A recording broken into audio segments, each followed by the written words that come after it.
Salve, salve galera, sejam bem-vindos a mais uma aula aqui no canal Biologia Legal. Estou aqui hoje dando continuidade à série de aulas aí sobre histologia. Anteriormente fiz aí uma aula introdutória sobre histologia, sobre o que a histologia estuda, quais são os objetivos de estudo da histologia. Se você não assistiu essa aula ainda, vou estar deixando nos cards aí, assista. E agora nós vamos começar a trabalhar cada um dos tecidos. E o objetivo dessa nossa aula de hoje é estudar o tecido epitelial. Então, nessa aula você vai saber quais são as principais características desse tecido epitelial e quais as funções desempenhadas pelo tecido epitelial. Antes de começar a falar tudo sobre o tecido epitelial, eu gostaria de convidar você que ainda não é inscrito aqui no nosso canal, que se inscreva, ative o sininho aí para receber as notificações de novos vídeos. Não esqueça de deixar seu like também. Deixo como dica você colocar nos comentários um resumo do que você entendeu sobre essa aula, que assim você já vai estar aprendendo, né, com esse processo de comentar aí o que você entendeu.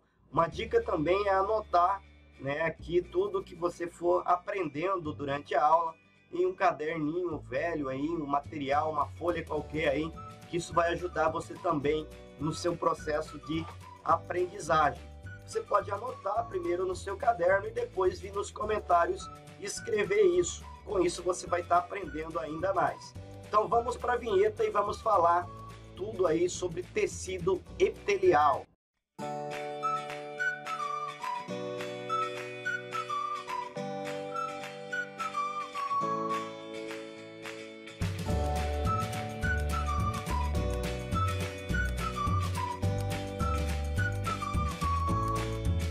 Muito bem, vamos falar então as características gerais aqui deste tecido, do tecido epitelial. Isso é muito importante, é saber as características gerais dos tecidos, porque geralmente, por exemplo, quando nós formos estudar o tecido conjuntivo, nós vamos ver que tem uma grande diferença aí entre essas características gerais do tecido conjuntivo das características gerais do tecido epitelial. Então, se você aprendeu bem um, você já sabe bem o outro também. Características gerais aqui, né, do tecido epitelial é que elas vão ter, esse tecido vai ter células justapostas. O que quer dizer isso, professor?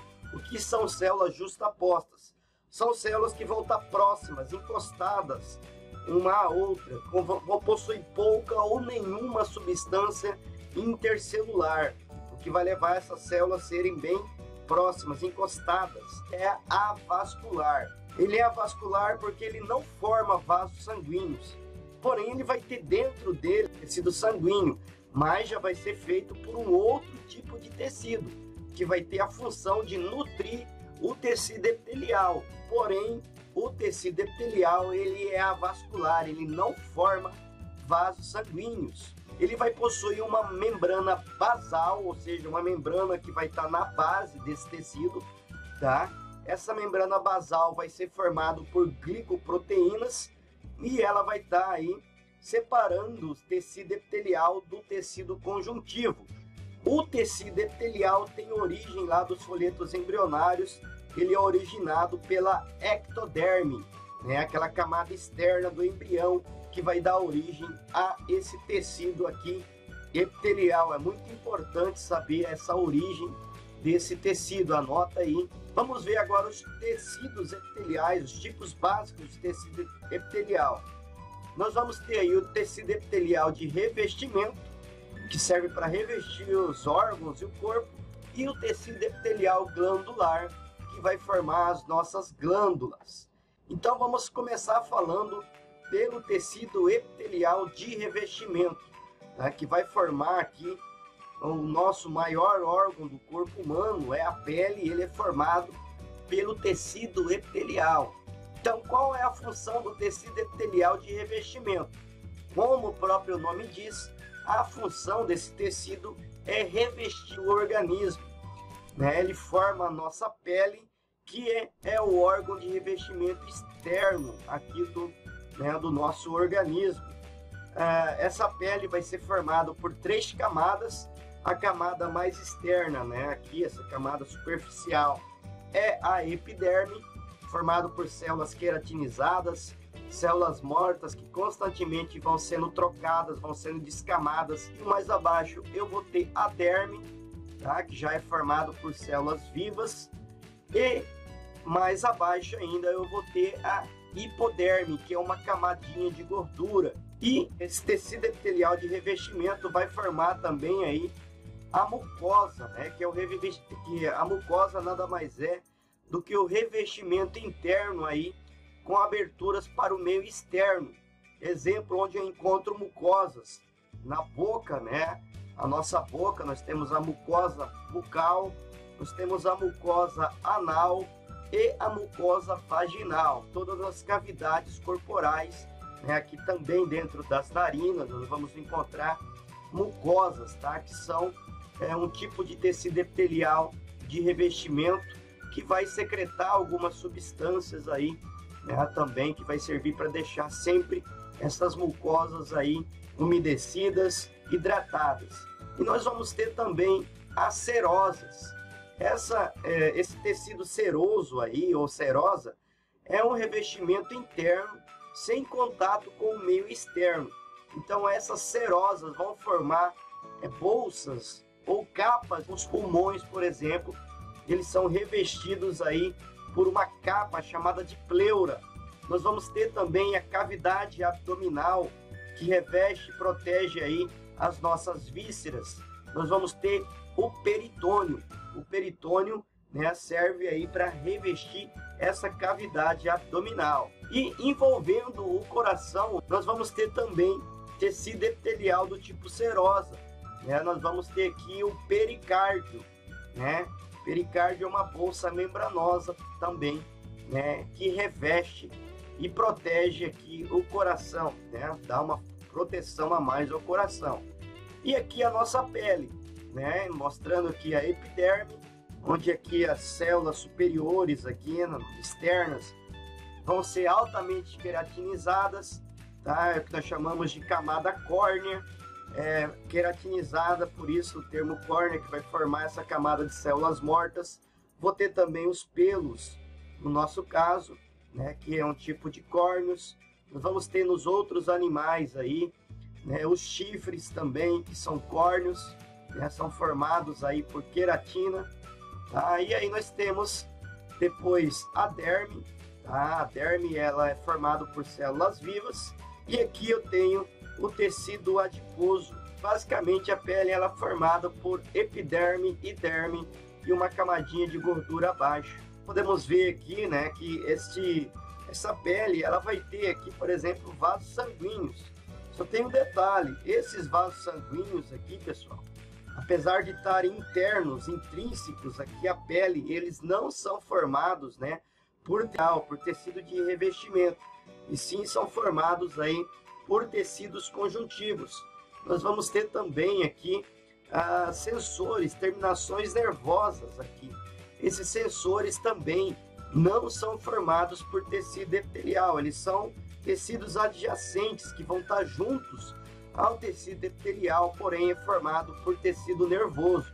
E aqui sim nós temos glândulas. As glândulas já vão ser sim formados aí por, né, tecido epitelial. Nós vamos ver aí, inclusive, os vários tipos de glândulas, tá? Aqui nós temos vários tipos de glândulas. Glândulas sudoríparas, que produzem o suor. Glândulas sebáceas, que produzem um tipo de gordura ou sebo aqui, que hidrata a pele dos animais, a nossa pele, né, que vai deixar o nosso cabelo, o nosso couro cabeludo, nossa pele oleosa, né? Alguns vão produzir mais sebo do que outros, o que vai trazer uma pele mais oleosa do que outro ser humano, por exemplo, tá? Então essa é a estrutura básica aqui da pele: epiderme e a derme, e logo abaixo nós vamos ter aqui o tecido subcutâneo adiposo, tá? Aqui vamos falar um pouquinho dos receptores, né, de superfície, que vão estar adjacentes aqui, né, intrínsecos à nossa pele. Nós vamos ter vários tipos de receptores, como o disco de Merkel. Esses discos de Merkel vão estar aqui, bem na superfície, tá? eles são responsáveis pelo tato, pela sensação de pressão. Nós vamos ter os receptores de Krause. Receptores de Krause vão ter uma função aí de sentir o frio. Então essa é a finalidade desse receptor de Krause, sentir o frio. Os receptores de Ruffini. Cadê o receptor de Ruffini aqui? Aqui, de Ruffini. Cadê? Aqui o de Ruffini. Aqui, já dentro do tecido adiposo, né? Nós vamos ter esse corpúsculo de Ruffini, né? O receptor de Ruffini, que é responsável por perceber o calor. Nós vamos ter o receptor de Walter Pacini. Esse corpúsculo de Pacini, ele é responsável aí por sentir a pressão, né? Quando você é pressionado. Nós vamos ter também os receptores aí de Meissner. Os receptores de Meissner têm também a finalidade do tato, de sentir aí o tato, né? A superfície dos materiais. As terminações nervosas livres. Essas terminações nervosas livres, tá? São essas terminações aqui, que existem inúmeras terminações nervosas livres, já bem próximos aqui à epiderme. Elas são principalmente responsáveis aí pela sensação de dor, né? Pela sensação de dor quando você tem um machucado, um ferimento aí na nossa pele.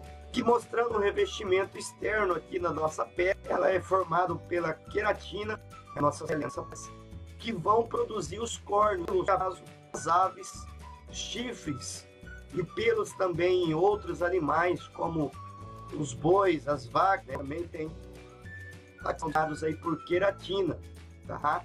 As unhas também, que é uma proteína que vai estar dentro das células, né, da nossa pele, que traz uma pigmentação escura. A falta dessa melanina, né, da produção dessa melanina genética, pode trazer ao albinismo total, né, que não vai ter pigmentação nem no seu corpo. Pensa também que aparecem manchas aí no corpo, tá? Esse vitiligo ainda tem muita pesquisa em cima do que ocasiona essa anomalia aqui nas pessoas, tá?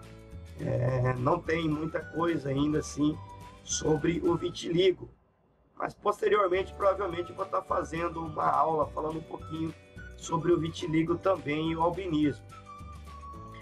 Então, o tecido epitelial de revestimento, ele tem a função, a finalidade de recobrir a superfície externa e interna aí do corpo, né? Os órgãos aí e os órgãos cavitórios, né? Esses tecidos podem ser simples, classificados como simples, quando são formados por uma única camada de células. É o exemplo aí do endotélio dos vasos sanguíneos, o epitélio intestinal, né, que possui as células com microvilosidades, aumentar, né, a área de absorção aí do tecido, desse tecido intestinal, o epitélio dos túbulos renais aí que possuem invaginações, tá? E nós vamos ter o epitélio de revestimento estratificado. Neste caso, como fala-se em extrato, ele possui mais de uma camada de célula. Exemplo, a nossa epiderme. A nossa epiderme, ela tem várias camadinhas de células justapostas, de células queratinizadas, onde as mais superiores, né, as externas, vão estar mortas, altamente queratinizadas. E eu vou ter também células, né, camadas pseudoestratificadas, que nada mais é uma camada de células com diferentes alturas, o que vai dar uma sensação aí de estratos, mas na verdade só possui uma camada de célula, por isso chamada de pseudoestratificada, ou seja, possui um falso estrato, não possui divisão verdadeira. Exemplo aí, o epitélio traqueal, que forma o epitélio da nossa traqueia. Aqui alguns exemplos de tecido epitelial, de acordo com a forma e o número de camadas, tá? Eu tenho aqui o epitélio plano, que possui células achatadas, bem próximas, justapostas. Epitélio cúbico, possui células também justapostas, mas são células meio quadradas, cuboidais. Aqui o epitélio cilíndrico, as células já vão ser mais compridas. Aqui o epitélio cilíndrico ciliado, possuindo aí as ajudadeiras internas aqui do nosso corpo. E aqui o epitélio, né, com células, né, secretoras também, epiteliais aqui, secretando as substâncias, né, como o muco, por exemplo. E o epitélio plano estratificado. Ele é plano, formado por várias camadas, né, formado por células achatadas, né, porém por várias camadas.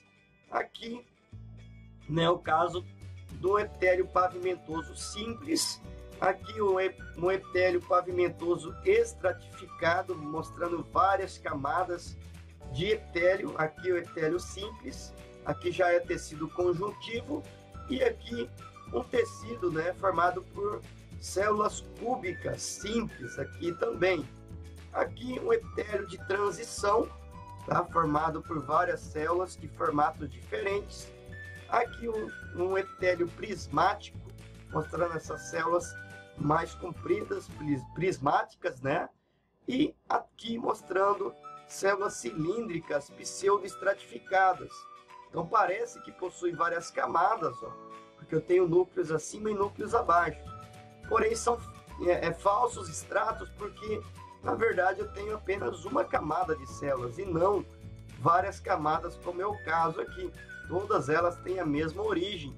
A diferença é que algumas passam todo, né, a superfície desse extrato, dessa camada, e as outras ficam apertadinhas aqui, dando essa sensação aqui, né, de ter vários estratos. Mas são estratos falsos, pseudoestratificados.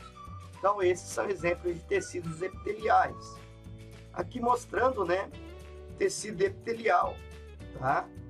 E aqui os tecidos, outros tipos de tecidos aqui, com corte transversal, tá? Um corte transversal, seção de pele grossa, né? Mostrando aí o tecido epitelial estratificado. Então esse é o tecido epitelial formado por várias camadas, tá? de células, inclusive aqui algumas células sendo soltas, né? Aqui na camada externa. E aqui já é tecido conjuntivo, aqui embaixo já é tecido conjuntivo, tá? Aqui uma foto com um corte transversal de seções do lábio, né? Mostrando o tecido epitelial estratificado pavimentoso. Então tem vários estratos e as células são achatadas, formando pavimentos, tá? Aqui nós temos tecido conjuntivo, ó, vasos sanguíneos, tecidos conjuntivos aqui. E aqui é o nosso tecido epitelial, né?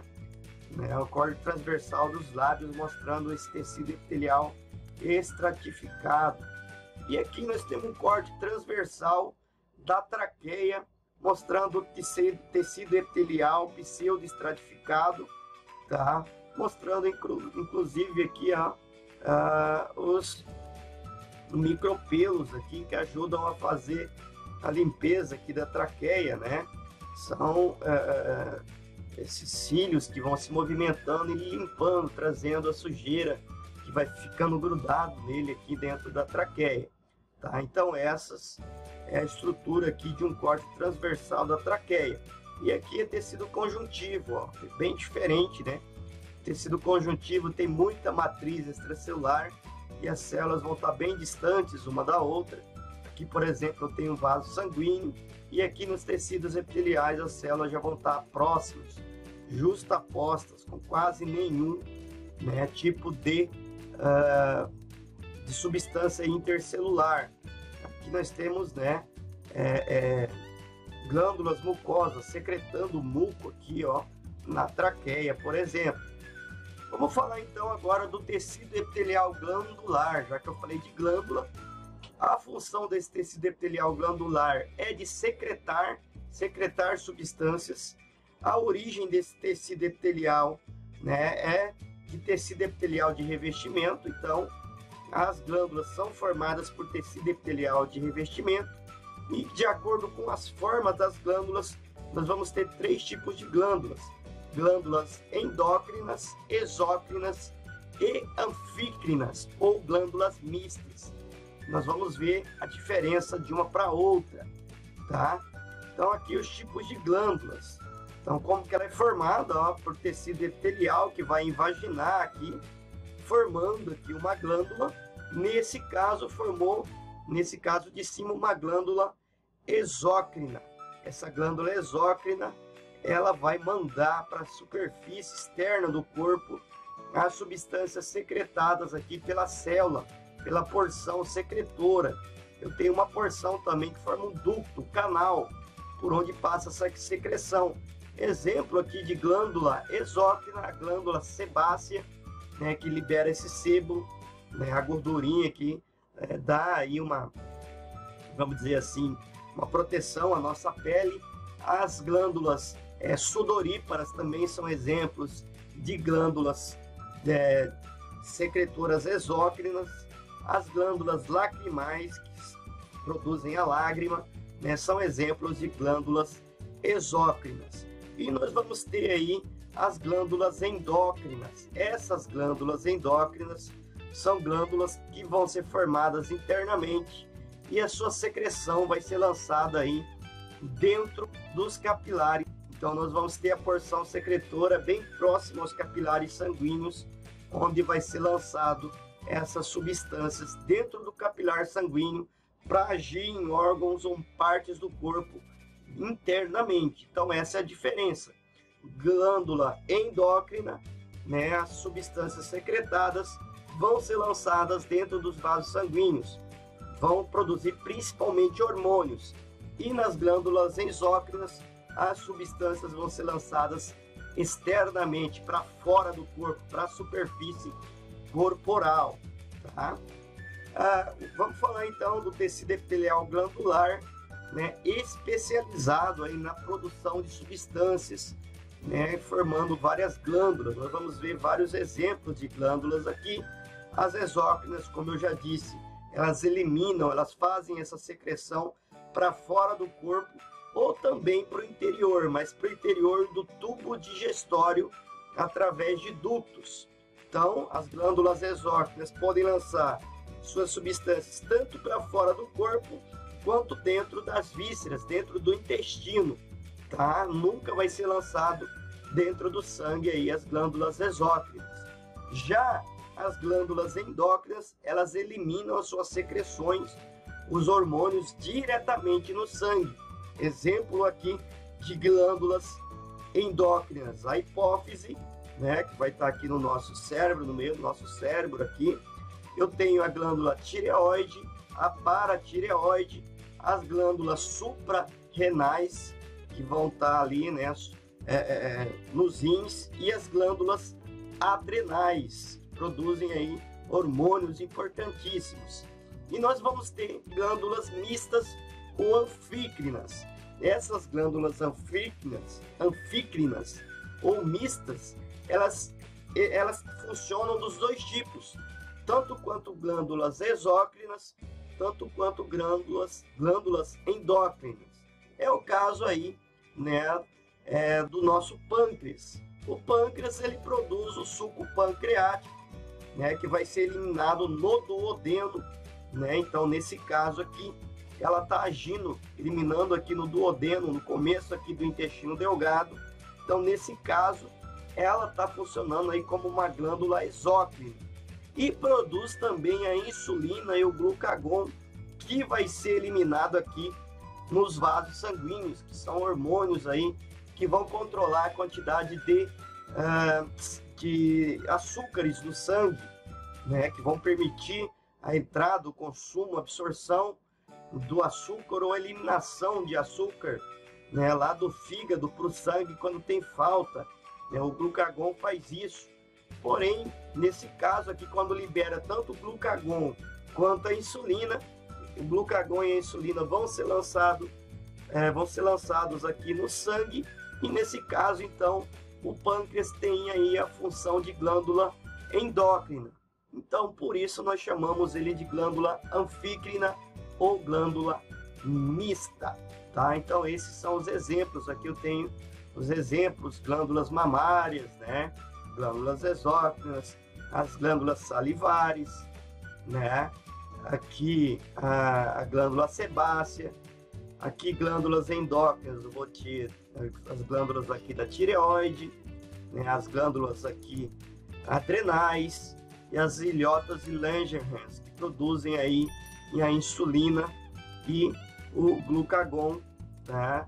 E também vai secretar aqui as outras partes aqui, vão secretar o suco pancreático, certo? Então, essas, né, são os tipos de glândulas aí de acordo com o local onde vai ser secretada as substâncias produzidas. Aqui, né, as glândulas, quando são formadas por uma única célula, tá, são classificadas como glândulas unicelulares.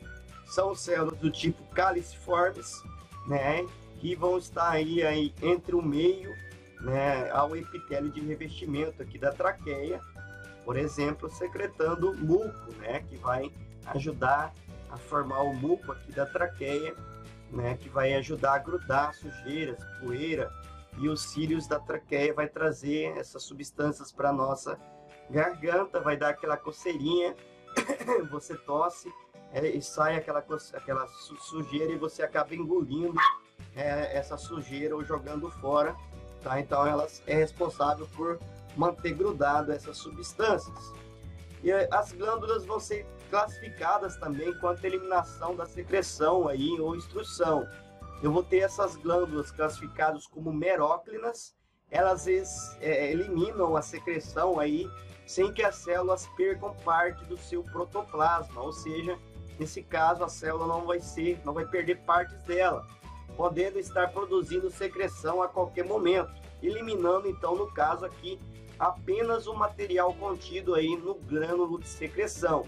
Exemplo de glândula meróclina são as glândulas salivares, lacrimais e glândulas sudoríparas. Nós vamos ter também, né, as glândulas apócrinas. Essas glândulas apócrinas, nesse caso, as células perdem parte do seu protoplasma, né, da sua célula, do seu citoplasma, ali vai ser lançado junto, né, com a produção, né, vai sair junto com a secreção, tendo de se recompor aí antes de produzir as secreções novamente. Isso acontece como nas glândulas mamárias, por exemplo. E nós vamos ter glândulas holócrinas. Nesse caso, né, todo o conteúdo celular vai ser eliminado, a célula inteira da glândula vai ser eliminada, né, pois os glândulos de secreção ocupam todo o citoplasma. É o que acontece aí com as nossas glândulas sebáceas, tá? Que vão eliminar. Então aqui eu tenho glândulas do tipo da hipófise, aqui do intestino, aqui no estômago e aqui glândulas, né, salivares aqui que vão eliminar saliva. Então essa foi a nossa aula aí sobre tecido epitelial. Espero que vocês tenham gostado, né, sobre glândulas, vários tipos de glândulas formados aí por tecido de revestimento. Não esqueça de fazer as suas anotações, né, no seu caderno, aí no seu caderninho, de ir também nos comentários e colocar aí um resumo do que você entendeu. Não esqueça também de deixar seu like, né, se você gostou, de deixar seu comentário se você gostou, de deixar também sugestão de novos vídeos, de compartilhar com seus colegas que também podem precisar dessas aulas para suas revisões aí, né, para estudar em casa, ou para estudar para um concurso ou para um vestibular, tá? Então essa é a nossa aula, espero que tenham gostado. Um forte abraço e até a próxima aula aqui no canal Biologia Legal.